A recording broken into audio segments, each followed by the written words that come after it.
Today, we're going to dive into one of the most powerful stories ever told about leadership and collapse. It's the story of a king who, from the outside, looks like he had everything, but on the inside, he was becoming nothing more than an empty shell. So this is the central question of the whole story. I mean, think about it. How does a monarch, a king, fall so far that he's a crumpled mess on the floor of a criminal's house? To get how that happens, we have to go back to the exact moment his world just went silent. So we meet King Saul right at the absolute breaking point. His kingdom is facing a threat that could literally wipe it off the map. And the worst part, he is completely, totally alone. Okay, so picture the scene. The entire Philistine army, we're talking a massive, better-equipped, brutal force, has invaded. They're not just here for a battle. They're here for total annihilation. Saul and his army, they're cornered, they're outmatched, and they are staring destruction right in the face. And you know, this wasn't just a general having a bad day. This was a deep, personal, paralyzing fear. It had a grip on him. But here's the thing. His real crisis, the thing that was truly breaking him, wasn't the enemy army he could see. See, a leader back then, when they were in a crisis like this, they turned to God for guidance. And Saul tried everything. He tried looking for answers in dreams. Nothing.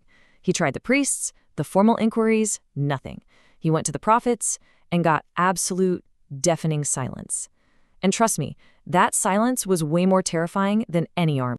So when you're cut off, terrified, and desperate, what do? Well, Saul makes a choice. He decides to look for answers from a source that he himself had condemned, and in doing so, he reveals this staggering hypocrisy right at his core. And this is where it gets really messy. Because earlier in his reign, Saul had made a big show of being this righteous king. He kicked out all the mediums, all the spiritists, made their entire practice illegal, punishable. And yet, here he is, in his moment of crisis. And what does he do? He tells his men to go find the very person he outlawed. The guy who wrote the law becomes the criminal, all in one desperate night. And if you think that's bad, it gets even more twisted. To get this terrified woman to do this illegal thing for him, he swears an oath to protect her, using God's holy name. Let that sink in. He's using the name of the God he is actively disobeying to guarantee the safety of an act that God forbids. He is just spiritually lost.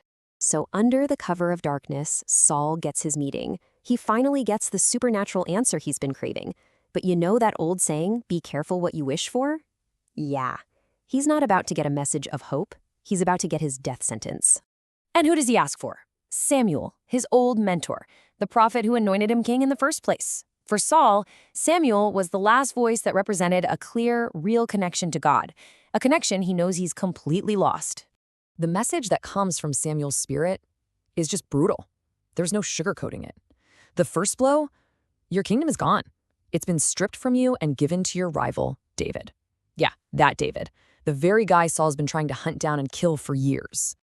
The second blow, the reason this is all happening, this isn't bad luck. It isn't a political failure. This is a direct consequence of your own choices. It's happening because you did not obey. Your past has finally caught up to you. And then comes the final knockout punch. This judgment isn't coming someday. It's coming tomorrow. You and your sons will die in battle. Your army will be destroyed. There is no escape. It's over. And those words just shatter him. The mighty king completely collapses. He falls flat on the ground, just a broken man. He'd been fasting, hoping for a good word, and now that word has utterly destroyed him. He has absolutely nothing left. And what happens next is one of the most bizarre, pitiful, and profound scenes in this whole story. It's about a final meal served by an outlaw to a king who has lost everything. In a moment of just incredible irony, the only person left in the world to show Saul any compassion is the woman whose profession he made illegal. She sees this broken man on her floor, and against his wishes, she insists on cooking him a meal. And this scene forces us to ask a really deep question. Who here is truly alive? You have Samuel, who is dead. He has no body, but he possesses the living, authoritative word of God. And then you have Saul. He's alive. He has a body, he has a crown, but his connection to that divine source of life has been completely severed. He is, for all intents and purposes, spiritually dead. And that brings us to the central idea. the metaphor that really unlocks this whole tragedy. It's the idea of the king as an empty shell. That's exactly what Saul had become, a shell. He looked like a king, he wore the armor of a king, he had the body of a living man. But inside, where it counts, his spirit was already gone. He was basically a walking corpse. And that's why this final meal is so gut-wrenchingly tragic. He wasn't eating to live. He wasn't eating to fight another day or to find some clever way out of this mess. He was eating just to get enough physical energy to walk out onto that battlefield the next morning and die, exactly as the prophecies said he would. And this ancient story, it leaves us with this really haunting and timeless question. It forces us to look past all the external stuff, power, success, even just appearing to be okay, and to ask ourselves, what is it that truly gives a life its substance?